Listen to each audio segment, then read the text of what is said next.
All right, we're back. So I got some really interesting topic to talk about how to minimize or even vanish pain that you have. I got a question for you guys. How many times have you been disappointed and betrayed? And I bet that at least you have experienced either of these ones in your life or even like loss. Okay, and it hurts, right? The anguish, it lingers for a while, and sometimes it's even almost unbearable.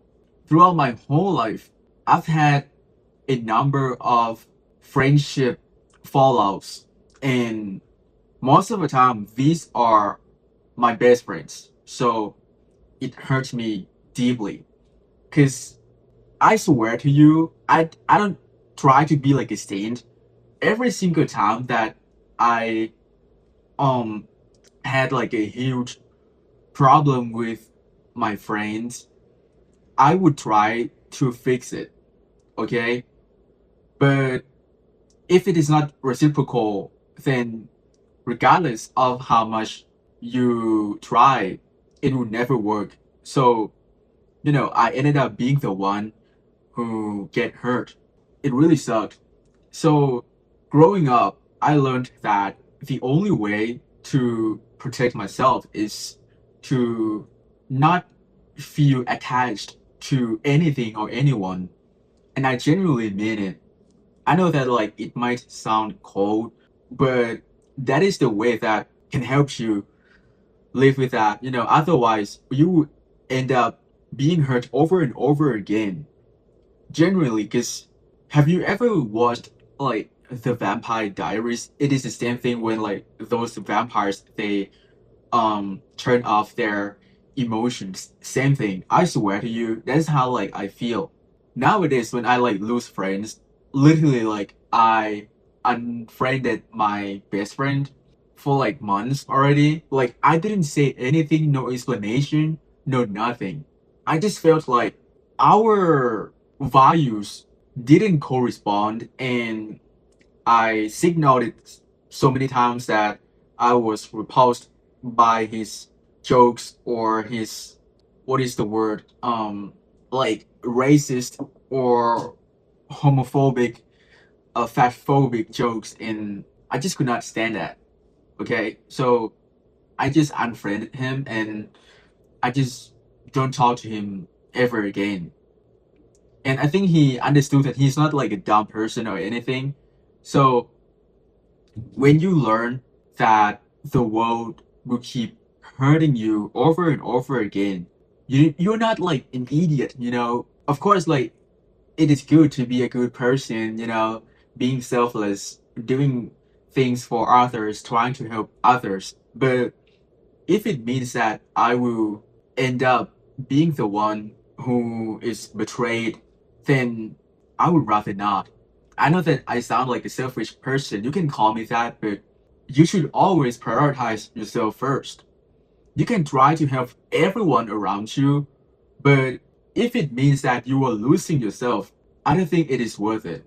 I think it is not so bad at all when you don't hang out with like these kind of people anymore, because you know that one day it will end up the same way with your past relationships, whether it's like romantic one or like friendship, no more. Because if I were to welcome someone to be in my life, it doesn't have to be romantic, but I get to make sure that that person is worthy enough. I mean, it sounds like a little poetic or something, but you get my point, right? Because if I were to want someone just like to laugh with, like making jokes and look at some memes and be laughing hysterically, then I can literally find anyone. But I just like want to surround by people who are like minded. You can say that like, oh, then you will end up being alone forever. It's not that easy. Then so be it. Okay. Because I believe that like there's so many people who are way better than me and like me. I mean like, similar to me. So it's not impossible. And I think in the meantime, spending time alone is not so bad since you see people around you, how they act, how they behave.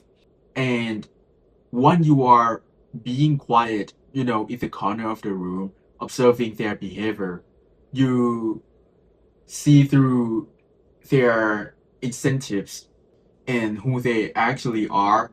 I think being observant, it gives you the upper hand.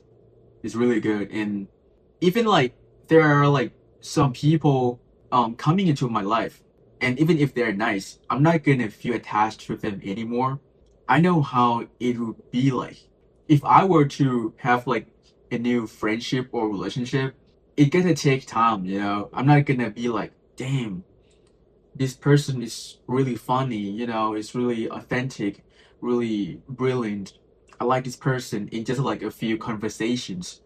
No more, the world will always throw some shit at you.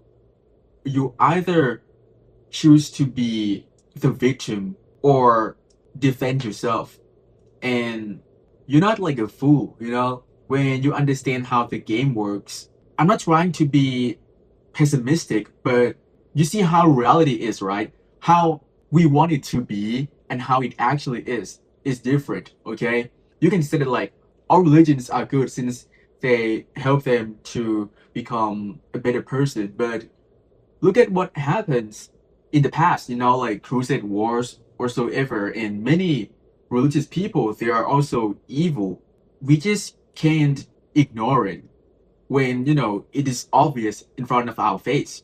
You can try to be optimistic with everything, but if you're lucky, you might not face hardship or an unfortunate like unforeseen situation or like incident where you would get robbed or you would be scammed or betrayed. Since you are a good person, you are easily trusting. Eventually it might cost something beyond what you can afford in even like your life. I don't know like if it makes sense. I'm trying to make you guys understand like the full picture that the world is not kind. We just can't blame the world. Like it is a result of how the society is rewarded. Whatever that benefits people, they would do that.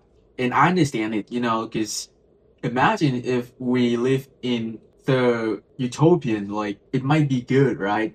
We don't have to suffer no more hunger, no more like hierarchy. Because when you are like at the bottom of the food chain, then you have to try more than people from like the top.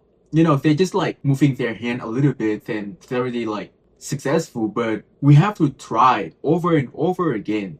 Countless failures, and we sacrifice a lot. People would not understand it. Damn, like, I mean, this is like beyond attachment, but you see the full picture, right? Because you don't want to be a victim of the whole world. So you need to be the one who safeguards yourself. Nobody will come to save your life. So you gotta be the one who do that. That's why like I feel detached from everything, and I mean it. When you are alone for years, this is what it does to you. It doesn't mean that I'm not capable of love, but at some point, like in the past, I remember that like I had anhedonia. If you don't know what that is, it's like the inability to feel happiness, joy, it might not be like accurately, but just for you to see the picture, like for months I felt like that, I didn't laugh, I wasn't happy, I wasn't even sad. I didn't feel anything at all. I didn't doom scroll, like when I watched videos, I felt nothing every single day, and I'm just like, damn dude, like I was scared that my whole life I would never be able to feel something again. I craved to feel something. In order to possess full control over your conscious mind, if you don't like feel anxious, stressed, like or pain, then you mostly will like have like control over yourself. since you are not influenced by those emotions. And yeah, I think that is pretty much overall all it already. Like, I hope that you guys got something out of it. See you in the next video.